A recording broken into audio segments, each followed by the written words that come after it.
Reiki level 1-2 ಮೊದಲನೇ ದಿನ ಆಗಿದೆ ಇವತ್ತು. ಈ ಮೊದಲನೇ ದಿನದ ಕ್ಲಾಸ್ ಅಲ್ಲಿ ನೀವು ಏನ್ ತಿಳ್ಕೊಳ್ತೀರಾ ಅಂತ ಹೇಳಿದ್ರೆ,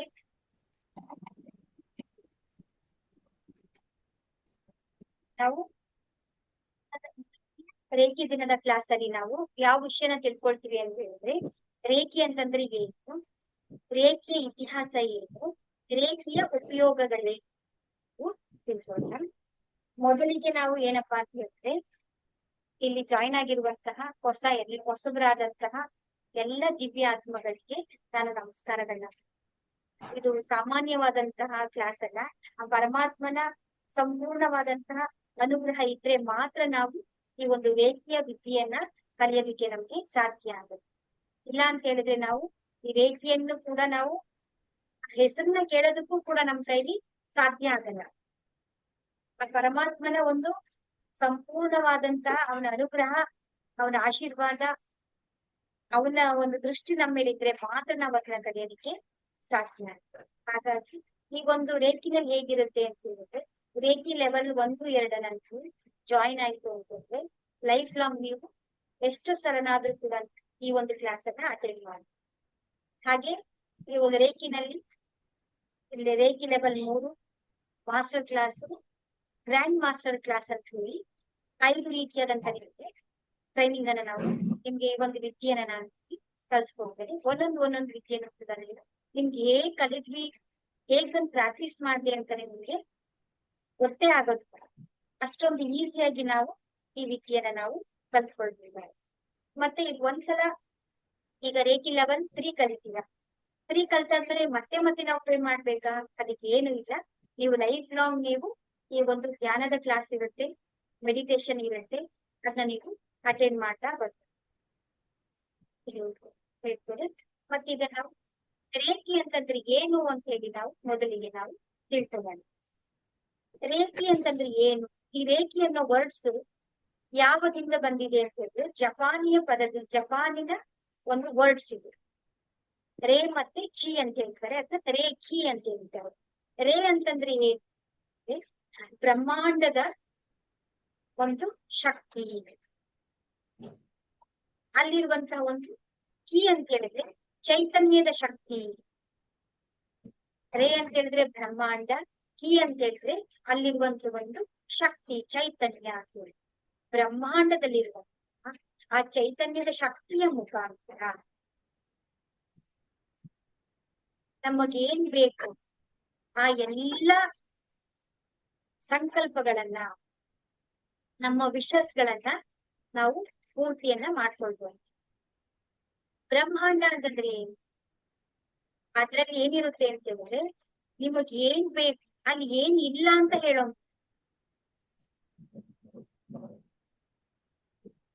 ಪ್ರತಿಯೊಂದನ್ನು ಕೂಡ ನಿಮಗ್ ಏನ್ ಬೇಕು ಅಂತ ಇರುತ್ತಲ್ಲ, ಅವೆಲ್ಲವೂ ಕೂಡ ಬ್ರಹ್ಮಾಂಡದಲ್ಲಿ ಇರುತ್ತೆ. ಸಾಕಾಗಲ್ಲ ಅಂತ ಹೇಳುವಾಗೆ ಇಲ್ಲ, ಅನಂತವಾಗಿರುತ್ತೆ. ಪಡ್ಕೊಳ್ಳೋದಿಕ್ಕೆ ನಾವೇನ್ ಮಾಡ್ಬೇಕು? ನಾವು ತಗೋಬೇಕಷ್ಟೆ. ಆ ತಗೊಳ್ಳುವಂತ ಸಮಯ ಇವಾಗ ನಮ್ಮೆಲ್ಲರಿಗೂ ಕೂಡ ಪರಮಾತ್ಮ ಕರುಣಿಸ್ಕೊಟ್ಟಿದ್ದಾನೆ. ಅದನ್ನ ನಾವು ರೇಖಿ ವಿದ್ಯಾ ಅಂತ ಕರಿತೀವಿ. ಇದು ಒಂದು ಪ್ರಾಚೀನವಾದಂತಹ ವಿದ್ಯೆ ಆಗಿರುವಂತದ್ದು. ಇದು ಹೇಗೆ ಬಂತು, ಹೇಗೆ ಇದರ ಇತಿಹಾಸ ಏನು? ಜಪಾನಿನಲ್ಲಿ ಪ್ರೊಫೆಸರ್ ಇರ್ತಾರೆ, ಅವ್ರ ಹೆಸರು ಏನು ಅಂತ ಹೇಳಿದ್ರೆ ಮಿಕಾಯಿ ಉಸುಯಿ. ಅವರು ಪ್ರೊಫೆಸರ್ ಆಗಿದ್ದಾಗ ಅವ್ರು ಏನ್ ಮಾಡ್ತಿರ್ತಾರೆ ಅಂದ್ರೆ, ಒಂದೊಂದು ವಿಷಯಗಳ ಬಗ್ಗೆ ಅವರು ರಿಸರ್ಚ್ ಅನ್ನ ಮಾಡ್ತಾ ಇರ್ತಾರೆ, ಅಧ್ಯಯನಗಳನ್ನ ಮಾಡ್ತಾ ಇರ್ತಾರೆ. ಅವರ ಸ್ಟೂಡೆಂಟ್ಸ್ ಗಳು ಒಂದ್ಸಲ ಅವ್ರು ಏನ್ ಮಾಡ್ತಾರೆ, ಈ ಒಂದು ವಿದ್ಯೆಯ ಬಗ್ಗೆ ಅವ್ರ ಹತ್ರ ಪ್ರಶ್ನೆಯನ್ನ ಮಾಡ್ತಾರೆ. ಈ ತರ 2 ಕೈಗಳನ್ನ ಇಟ್ಟು ಆಶೀರ್ವಾದವನ್ನ ಮಾಡಿದ್ರೆ, ಬ್ಲೆಸ್ಸಿಂಗ್ಸ್ ಅನ್ನ ಮಾಡಿದ್ರೆ ಪವಾಡಗಳು ಸಂಭವಿಸುತ್ತಲ್ಲ, ಇದು ನಿಜಾನಾ ಅಂತ ಆ ಮಕ್ಕಳು ಏನ್ ಮಾಡ್ತಾರೆ, ಈ ಒಂದು ಪ್ರೊಫೆಸರ್ ಅನ್ನ ಕೇಳ್ತಾರೆ. ಡಾಕ್ಟರ್ ಮಿಕಾಯಿ ಉಸುಯಿ ಕೇಳಿದಾಗ ಅವ್ರಿಗೆ ಏನಾಗುತ್ತೆ, ಈ ತರ ವಿದ್ಯೆ ಇದೆಯಾ ಅಂತ ಹೇಳೋರು ಅದ್ರ ಬಗ್ಗೆ ರಿಸರ್ಚ್ ಮಾಡೋದಿಕ್ಕೆ ಪ್ರಾರಂಭ ಮಾಡ್ತೀವಿ. ಇದು ಯಾವ ವಿದ್ಯೆ, ಹೇಗಾಗುತ್ತೆ ಅಂತ ಹೇಳಿ. ಆಗ ಅವ್ರು ರಿಸರ್ಚ್ ಮಾಡಕ್ಕೆ ಹೋದಾಗ ಅವರಿಗೆ ಎಲ್ಲೂ ಕೂಡ ಅವರಿಗೆ ಈ ಒಂದು ವಿದ್ಯೆಯ ಬಗ್ಗೆ ಅವ್ರಿಗೆ ಇನ್ಫಾರ್ಮೇಶನ್ ಸಿಗಲ್ಲ. ತುಂಬಾ ಬೇಸರ ಆಗುತ್ತೆ. ಆಗ ಅವ್ರು ಏನ್ ಮಾಡ್ತಾರೆ, ಅವ್ರು one of the best friend ಅಂತ ಅವರು ಡಿಸ್ಕಸ್ ಮಾಡ್ತಾರೆ. ಈ ತರ ಒಂದು ವಿದ್ಯೆ ಇದೆ ಅಂತಲ್ಲ, ಅದು ನನಗೆ ಎಲ್ಲೂ ಸರ್ಚ್ ಮಾಡ್ತಾ ಇದ್ರು ಕೂಡ ನನಗೆ ಒಂದು ಇನ್ಫಾರ್ಮೇಶನ್ಸ್ ಕೂಡ ಅದ್ರ ಮಾಹಿತಿಗಳೇ ನನಗೆ ಗೊತ್ತಾಗ್ತಾ ಇಲ್ಲ, ಏನ್ ಮಾಡೋದು ಅಂತ ತುಂಬಾ ಟೆನ್ಷನ್ ಆಗಿದೆ ನನಗೆ ಹೇಳ್ತಾರೆ. ಸೊ ವಿಡಿಯೋ ಆನ್ ಮಾಡ್ತೀವಿ ಒಂದ್ ಅರ್ಧ ಗಂಟೆ ನಮಗಾಗಿ ನಮಗೋಸ್ಕರ ನಾವು ಒಂದು ಕಾನ್ಸಂಟ್ರೇಷನ್ ಇಂದ ನಾವು ನಿಮ್ಮನ್ನು ನೋಡ್ಬೋದಲ್ವಾ ನಾನು. ಆಗ ಅವ್ರು ಏನ್ ಮಾಡ್ತಾರೆ, ಅವ್ರ ಫ್ರೆಂಡ್ ಹೇಳ್ತಾರೆ, ಹಾಗಾದ್ರೆ ನಾನು ಇದರ ವಿಷಯದ ಬಗ್ಗೆ ಕೇಳಿದ್ದೀನಿ, ಇದು ಭಾರತ ದೇಶದಲ್ಲಿ ಈ ಒಂದು ವಿದ್ಯೆ ತುಂಬಾ ಪ್ರಚಲಿತಲಿದೆ. ಒಮ್ಮೆ ನೀನು ಅಲ್ಲಿ ಹೋಗಿ ಭೇಟಿ ಮಾಡಿ ನಿನಗೆ ಈ ಒಂದು ವಿದ್ಯೆಯ ಬಗ್ಗೆ ನಿನಗೆ ಇನ್ಫಾರ್ಮೇಶನ್ ಸಿಗಬಹುದು ಅಂತ ಫ್ರೆಂಡ್ ಅವ್ರಿಗೆ ಹೇಳ್ತಾರೆ. ಆಗ ಅವ್ರು ಏನ್ ಮಾಡ್ತಾರೆ, ಇದನ್ನ ರಿಸರ್ಚ್ ಮಾಡೋದಿಕ್ಕೆ ಅಂತೇಳಿ ಜಪಾನ್ನಿಂದ ನಮ್ಮ ಭಾರತ ದೇಶಕ್ಕೆ ಬರ್ತಾರೆ.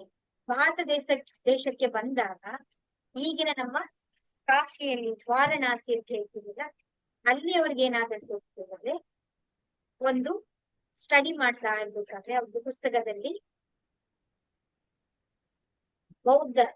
ಬೌದ್ಧರು ಗೌತಮ ಬುದ್ಧರು ಬರೆದಿರುವಂತಹ ಪುಸ್ತಕ ಕಮಲ ಸೂತ್ರ ಅನ್ನೋ ಪುಸ್ತಕದಲ್ಲಿ ಈ ಒಂದು ಇನ್ಫಾರ್ಮೇಶನ್ ಇರುತ್ತೆ.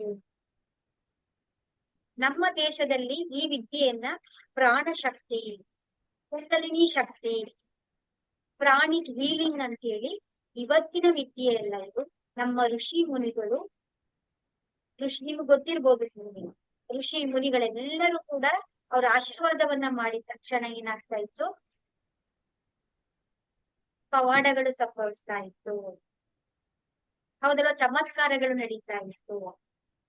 ಆ ಒಂದು ಲೋಟಸ್ ಸೂತ್ರ, ಕಮಲ ಸೂತ್ರ ಅಂತ ಹೇಳಿ ಗೌತಮ ಬುದ್ಧರು ಬರ್ತಿರುವ ಅವರ ಒಂದು ಧರ್ಮದಲ್ಲಿರುವಂತಹ ಆ ಪುಸ್ತಕವನ್ನ ಅವರು ಸ್ಟಡಿ ಮಾಡ್ತಾರೆ. ಆಗ ಅವ್ರಿಗೆ ಈ ವಿದ್ಯೆಯ ಬಗ್ಗೆ ಅವರಿಗೆ ಅರಿವಿಗೆ ಬರುತ್ತದೆ. ಇಲ್ಲಿಂದ ತಿಳಿದಂತ ವಿದ್ಯೆನ ಅವ್ರು ಏನ್ ಮಾಡ್ತಾರೆ, ಮತ್ತೊಮ್ಮೆ ಜಪಾನಿಗೆ ಹೋಗ್ತಾರೆ. ಜಪಾನಿಗೆ ಹೋಗಿ ಅವ್ರು ಏನ್ ಮಾಡ್ತಾರೆ, ಈ ವಿದ್ಯೆಯನ್ನ ಪ್ರಾಕ್ಟೀಸ್ ಮಾಡ್ತಾರೆ. ಹೇಗೆ ಪ್ರಾಕ್ಟೀಸ್ ಮಾಡ್ತಾರೆ ಅಂತಂದ್ರೆ, ಅವ್ರು ಏನ್ ಮಾಡ್ತಾರೆ ಅಂತಂದ್ರೆ, ಜಪಾನದಲ್ಲಿ ಒಂದು ಪರ್ವತ, ಒಂದು ಪವಿತ್ರವಾಗಿರುವಂತ ಒಂದು ಪರ್ವತ ಇರುತ್ತೆ. ಅದ್ರ ಹೆಸರು ಏನು ಅಂತ ಹೇಳಿದ್ರೆ ಮೌಂಟ್ ಕುರಾಮ ಅಂತ ಹೇಳಿ. ಆ ಒಂದು ಪರ್ವತದಲ್ಲಿ ಅವರು 21 ದಿನಗಳ ಕಾಲ ಧ್ಯಾನವನ್ನ ನಾನು ಹೋಗಿ ಧ್ಯಾನವನ್ನ ಮಾಡ್ತೀನಿ, ಈ ಒಂದು ವಿದ್ಯೆಯನ್ನ ನಾನು ಸಿದ್ಧಿ ಮಾಡ್ಕೊಳ್ತೀನಿ, ಧ್ಯಾನಕ್ಕೆ ಹೋಗ್ತಾರೆ. 21 ಕಲ್ಗಳನ್ನ ತಗೊಂಡು ಪರ್ವತಕ್ಕೆ ಅವರು ಹೋಗ್ತಾರೆ. 2 ದಿನ ಆಗುತ್ತೆ, 5 ದಿನ ಆಗುತ್ತೆ, 10 ದಿನ ಆಗುತ್ತೆ, 15 ದಿನ ಧ್ಯಾನ ಮಾಡ್ತಾರೆ. ಅವ್ರಿಗೆ ಏನೂ ಗೊತ್ತಾಗಲ್ಲ.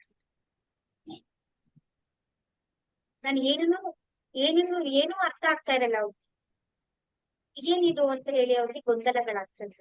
ಹಾಗೆ 15 ದಿನ ಆಗುತ್ತೆ, 20 ದಿನ ಆಗ್ಬಿಡುತ್ತೆ, ಇನ್ನು ಒಂದೇ ದಿನ ಇರುತ್ತೆ. ಅವರು ಇಷ್ಟು ದಿನಗಳ ಕಾಲ ಅವ್ರು ಉಪವಾಸ ಇರ್ತಾರೆ, ಯಾವುದೇ ರೀತಿಯಾದಂತಹ ಆಹಾರವನ್ನ ತಗೊಂಡಿರಲ್ಲ ನಾವು. ಅವ್ರಿಗೆ 21ನೇ ದಿನ, ಇವತ್ತು ಲಾಸ್ಟ್ ದಿನ ಇದೆ ಅಲ್ಲ, ಏನು ನನ್ಗೆ ಗೊತ್ತಾಗ್ತಾ ಇಲ್ವಲ್ಲ ಅಂತ ಹೇಳಿ ಸರಿ ಆಯ್ತು ಇವತ್ತೊಂದು ಕೊನೆ ದಿನ ನಾನು ಧ್ಯಾನವನ್ನ ಮಾಡೋಣ ಅಂತ ಹೇಳಿ ಅವರು ಧ್ಯಾನಕ್ಕೆ ಕೂತ್ಕೊಳ್ತಾರೆ. ಆಲ್ರೆಡಿ ಅವ್ರಿಗೆ ತುಂಬಾ ಬಳಲಿರ್ತಾರೆ, ಬಾಯಾರಿಕೆ ಆಗಿರುತ್ತೆ, ಸುಸ್ತಾಗಿರುತ್ತೆ ಅವ್ರಿಗೆ. ಅಂತ ಸ್ಥಿತಿಯಲ್ಲಿ ನಾನು ಕೊನೆ ಪ್ರಯತ್ನವನ್ನ ಮಾಡೋಣ ಅಂತ ಹೇಳಿ ಧ್ಯಾನಕ್ಕೆ ಕೂತ್ಕೊಳ್ತಾರೆ. ಧ್ಯಾನಕ್ಕೆ ಕೂತ್ಕೊಂಡಾಗ ಅವರಿಗೆ ಗೊತ್ತಿಲ್ಲ ಹಾಗೆ ಒಂದು ಬ್ರಹ್ಮಾಂಡದಿಂದ ಒಂದು ದಿವ್ಯವಾದಂತ ಅತ್ಯಂತ ಪ್ರಖರವಾದ ಸೂರ್ಯನಿಗಿಂತಲೂ ಕೂಡ ಸೂರ್ಯನೇ ನಾವು ನೋಡಕ್ಕಾಗಲ್ಲ ಆ ಬೆಳಕನ್ನ, ಅದಕ್ಕಿಂತಲೂ ಶಕ್ತಿಯುತವಾದಂತ ಒಂದು ಅದ್ಭುತವಾದಂತಹ ಬೆಳಕು ಅವರ ಮೇಲೆ ಪ್ರವಹರಿಸುತ್ತೆ. ಆಗ ಅವರಿಗೆ ಅಂದ್ರೆ ಅನ್ಕಾನ್ಶಿಯಸ್ ಆಗ್ತಿರ್ತಾರೆ. ಸ್ವಲ್ಪ ಸಮಯಗಳ ನಂತರ ಅವರು ಆಮೇಲೆ ಅವ್ರಿಗೆ ಎಚ್ಚರಿಕೆ ಆಗುತ್ತೆ. ಎಚ್ಚರಿಕೆ ಆದಾಗ ಅವ್ರು ಫೀಲ್ ಮಾಡೋದು ಏನು ಅಂತ ಹೇಳಿದ್ರೆ, ಅವ್ರಿಗಾಗಿದಂತಹ ಬಳಲಿಕೆ ಆಗಿರ್ಲಿ, ಆ ಟಯರ್ಡ್ನೆಸ್ ಆಗಿರ್ಲಿ, ಸುತ್ತಾಗಿರ್ಲಿ, ಏನೂ ಇರಲ್ಲ. ಅವ್ರು ಅದ್ಭುತ ಅಂದ್ರೆ ಮಿರಾಕಲ್. ಅವ್ರು ಎಷ್ಟು ಸ್ಟ್ರಾಂಗ್ ಆಗಿರ್ತಾರೆ ಅಂತ ಹೇಳಿದ್ರೆ, ಅಷ್ಟು ಸ್ಟ್ರಾಂಗ್ ಆಗಿರ್ತಾರೆ ಅವ್ರು.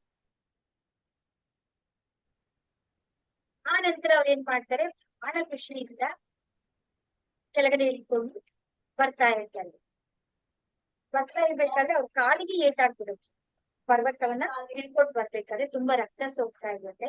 ಆಗ ಅವರು ಅದನ್ನ ಕ್ಲೀನ್ ಮಾಡ್ಕೊಂಡು ಅದನ್ನ ರೆಡಿ ಮಾಡ್ಕೊಳ್ಳೋ ಅಂತ ನೋಡಿ ಕೈಯನ್ನ ಅದ್ರೆಲ್ಲ ರಕ್ತ ಎಲ್ಲಾನು ಕ್ಲೀನ್ ಮಾಡಿ ಅದನ್ನ ನೋಡ್ಕೊಳ್ತಾ ಇದ್ದಾರೆ. ಆಟೋಮ್ಯಾಟಿಕಲಿ ಅವ್ರಿಗೆ ಬ್ಲಡ್ ನಿಲ್ಲುತ್ತೆ, ಗಾಯವಾಸಿ ಅನ್ಕೊಳ್ತಾರೆ, ನೋವೇ ಇರಲ್ಲ.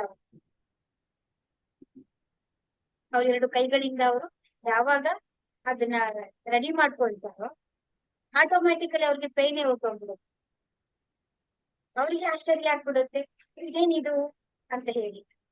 ಸರಿ ಅಂದ್ಬಿಟ್ಟು ಬೆಟ್ಟ ಇಳಿದು ಕೆಳಗಡೆ ಬರ್ತಾ ಇರ್ಬೇಕಾದ್ರೆ ಅಲ್ಲಿ ಹೋಟೆಲ್ ಇರುತ್ತೆ, ಅಲ್ಲಿಗೆ ಹೋಗ್ತಾರೆ. ಆಗ ಅಲ್ಲಿ ಬಂತ ಓನರ್ ಏನ್ ಮಾಡ್ತಾರೆ, ಅವ್ರ ಹತ್ರ ಮಾತಾಡಿದಾಗ ನಾನು ತಪಸ್ ಮಾಡ್ತಾ ಇದ್ರಿ ಹಾಗೆ ಅಂತಿದ್ರೆ ಅವ್ರಿಗೆ ಜ್ಯೂಸ್ ಅನ್ನ ಕೊಡ್ಬೇಕು, ಲಿಕ್ವಿಡ್ ಕೊಡ್ಬೇಕ, ತುಂಬಾ ದಿನಗಳಿಂದ ಊಟ ಏನು ತಿಂದಿಲ್ವಲ್ಲ ಅಂತಂದ್ರೆ ಅವ್ರು ಜ್ಯೂಸ್ ಅನ್ನ ಕೊಡ್ಬೇಕು ಅಂತೇಳಿ ತಮ್ಮ ಮಗಳನ್ನ ಕರೀತಾರೆ.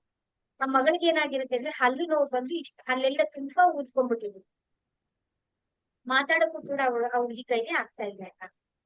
ಆಗ ಆ ಹುಡುಗಿ ಬಂದು ಅವ್ರಿಗೆ ಜ್ಯೂಸ್ ಕೊಟ್ಟಾಗ ಅವ್ರಿಗೆ ಏನ್ ಈ ತರ ನೋವಾಗಿದೆಯಲ್ಲ, ಇಲ್ಲಿ ಊದ್ಕೊಂಡಿದೆಯಲ್ಲ ಅಂತ ಕೇಳಿದಾಗ ನಂಗೆ ಹಲ್ಲು ನೋವು ಬಂದಿದೆ ಅಂತ ಹೇಳಿ, ಹಲ್ಲು ನೋವು ಬಂದಿದೆ ಎಲ್ಲಿ ನೋಡೋಣ ಅಂತ ಜಸ್ಟ್ ಅವರು ಸುಮ್ನೆ ಅವ್ರಿಗೆ ಗೊತ್ತೇ ಇಲ್ಲ, ಈ ತರ ಅವ್ರು ಟಚ್ ಮಾಡಿದಾಗ ಆಟೋಮ್ಯಾಟಿಕ್ ಅಲ್ಲಿ ನೋವಿಲ್ಲ, ನೋವೆಲ್ಲವೂ ಕೂಡ ಮಾಯ ಆಗುತ್ತೆ. ಆಗ ಅವ್ರಿಗೆ ಗೊತ್ತಾಗುತ್ತೆ, ಓಹೋ ಈ ಒಂದು ದಿವ್ಯವಾದಂತ ಶಕ್ತಿಯಿಂದ ಎಲ್ಲವೂ ಕೂಡ ಏನಾಗ್ತಾ ಇದೆ ಇವತ್ತು ಎಲ್ಲರಿಗೂ ಕೂಡ ಒಳ್ಳೇದಾಗ್ತಾ ಇದೆ ಅಂತ ಹೇಳಿ ಅಂದಿನಿಂದ ಅವ್ರು ಏನ್ ಮಾಡ್ತಾರೆ, ಎಲ್ಲ ಜನರಿಗೂ ಕೂಡ ಯಾವುದೇ ಸಮಸ್ಯೆಗಳಿದ್ರು ಕೂಡ ಗುಣಪಡಿಸೋದಿಕ್ಕೆ ಸ್ಟಾರ್ಟ್ ಮಾಡ್ತಾರೆ. ಅಂದ್ರೆ ಯಾವಾಗ ಅಂತಂದ್ರೆ 1922ನೇ ಇಸ್ವಿನಲ್ಲಿ ಅವರು ಈ ಒಂದು ರೇಖಿ ಅಂತ ಹೇಳಿ ಈ ಒಂದು ಸ್ಥಾಪನೆಯನ್ನ ಮಾಡಿ ಎಲ್ಲರಿಗೂ ಕೂಡ ಅವರು ಈ ಒಂದು ರೇಖಿ ವಿದ್ಯೆಯನ್ನ ಕಲ್ಸ್ಕೊಳ್ತಾ ಇದ್ದಾರೆ. ನಮ್ಮ ಭಾರತ ದೇಶದಿಂದ ಕಲಿತಂತ ವಿದ್ಯೆ ಜಪಾನಿನಲ್ಲಿ ಹೊಸ ವಿದ್ಯೆಯಾಗಿ ಇವತ್ತು ಮತ್ತೊಮ್ಮೆ ನಮ್ಮ ಭಾರತಕ್ಕೆ ಬಂದಿದೆ. ಹಾಗೆ ನಮ್ಮ ಋಷಿಗಳು ನಮ್ಮಲ್ಲಿರುವಂತಹ ಹೌದಲ್ವಾ, ಎಲ್ಲರೂ ಸಾಧು ಸಂತರಾಗಿ ಹಿಮಾಲಯಗಳಲ್ಲಿ ಈಗಲೂ ಕೂಡ ಹಿಮಾಲಯದ ಪರ್ವತದಲ್ಲಿ ಧ್ಯಾನವನ್ನ ಮಾಡ್ತಾ ಇದ್ದಾರೆ, ನಮಗೆ ಗೊತ್ತಿಲ್ಲ. ನಮ್ಮ ವಿದ್ಯೆಯನ್ನ ಇವತ್ತು ನಾವೇ ಮರ್ತು ಬಿಡ್ತೀವಿ. ಅದು ಹೊಸ ರೂಪವಾಗಿ ನಮ್ಮ ಭಾರತದ ವಿದ್ಯೆ ಹೊಸ ರೂಪವಾಗಿ ಇವತ್ತು ಪರಿವರ್ತನೆಗೊಂಡು ಇಡೀ ಪ್ರಪಂಚದಾದ್ಯಂತ ತನ್ನ ಪವಾಡವನ್ನೇ ಅದು ಮಾಡ್ತಾ ಇದೆ. ನಾವು ತುಂಬಾ ಅದೃಷ್ಟವಂತರಾಗಿದ್ದೀವಿ. ನಮ್ಗೆ ಮತ್ತೊಮ್ಮೆ ಈ ವಿದ್ಯೆಯ ಮುಖಾಂತರ ನಾವ್ ಯಾವುದೇ ರೀತಿಯಾದಂತಹ ಸಮಸ್ಯೆಗಳನ್ನೆಲ್ಲ ಪರಿಹಾರ ಮಾಡ್ಕೊಳ್ಳೋದಕ್ಕೆ ನಮ್ಗೆ ಆ ಪರಮಾತ್ಮನ ಅನುಗ್ರಹ. ಇದು ಒಂದು ರೇಖೆಯ ಹೇಗೆ ಬೆಳೆದ್ ಬಂತು ಅನ್ನುವ ಒಂದು ಇತಿಹಾಸ. ಜಸ್ಟ್ ನೀವೊಂದು ತಿಳ್ಕೊಳ್ಳಿ, ನಿಮ್ಗೆ ಅದು ಅರ್ಥ ಆಗ್ತದೆ. ಈ ಒಂದು ರೇಖೆಯಿಂದ ಹೇಗಿರುತ್ತೆ ಈ ಒಂದು ರೇಖೆ ಅಂತ ಹೇಳಿದ್ರೆ, ಈ ರೇಖೆಯ ಚೈತನ್ಯದ ಶಕ್ತಿ ಯಾವ ರೀತಿ ನಮ್ಗೆ ಆ ಪವಾಡಗಳನ್ನ ಮಾಡ್ತಿರುತ್ತೆ, ಯಾವ ರೀತಿ ನಮ್ಗೆ ಅನುಗ್ರಹವನ್ನ ಕೊಡುತ್ತೆ ಅಂತ ಹೇಳಿದ್ರೆ, ಸಿಂಪಲ್ ಆಗಿ ಇದು ಒಂದು ಎಲೆಕ್ಟ್ರಿಕ್ ಪವರ್ ಇದ್ದ ಹಾಗೆ. ಎಲೆಕ್ಟ್ರಿಕ್ ಪವರ್ ಇರುತ್ತಲ್ಲ, ಆ ಒಂದು ಪವರ್ ಇಂದ ನಾವ್ ಏನ್ ಮಾಡ್ಬೋದು ಹೇಳಿ, ಡಿಫ್ರೆಂಟ್ ಆದಂತ ಕೆಲಸಗಳನ್ನ ನಾವು ಮಾಡ್ಬೋದು. ಐರನ್ ಮಾಡ್ಕೊಳ್ಬಹುದು, ಅಡಿಗೆ ಮಾಡ್ಬೋದು, ಹೌದಲ್ವಾ, ಮಿಕ್ಸಿನ ನಾವು ಮಾಡ್ಬೇಕು, ಫ್ರಿಡ್ಜ್ ಅನ್ನ ನಾವು ರೆಡಿ ಮಾಡ್ಕೊಳ್ಬಹುದು, ಲೈಟ್ ಅನ್ನ ಬರ್ಬೋದು, ಫ್ಯಾನ್ ತಿರುಗಿಸ್ಬಹುದು, ಫ್ಯಾಕ್ಟ್ರಿ ರನ್ ಮಾಡಬಹುದು, ಮತ್ತೆ ವೆಹಿಕಲ್ಸ್ ಗಳನ್ನ ರನ್ ಮಾಡ್ಬಹುದು. ಇವತ್ತಂತೂ ಎಲೆಕ್ಟ್ರಾನಿಕ್ ಯುಗ ಅಂತಾನೆ ಕರಿಬಹುದು. ಒಂದು ಎಲೆಕ್ಟ್ರಾನಿಕ್ ಇಂದ ಇವತ್ತು ಏನ್ ಮಾಡಕ್ ಆಗ್ತಾ ಇಲ್ಲ ಹೇಳಿ, ಪ್ರತಿಯೊಂದರಲ್ಲೂ ಕೂಡ ನಮ್ಗೆ ಇವಾಗ ಎಲೆಕ್ಟ್ರಾನಿಕ್ ಅನ್ನ ನಾವು ಯೂಸ್ ಮಾಡ್ಕೊಳ್ತಾ ಇದ್ದೀವಿ.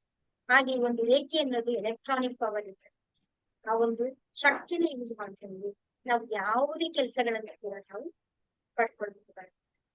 ಹಾಗಾಗಿ ಈ ರೇಖಿ ವಿದ್ಯೆಯನ್ನ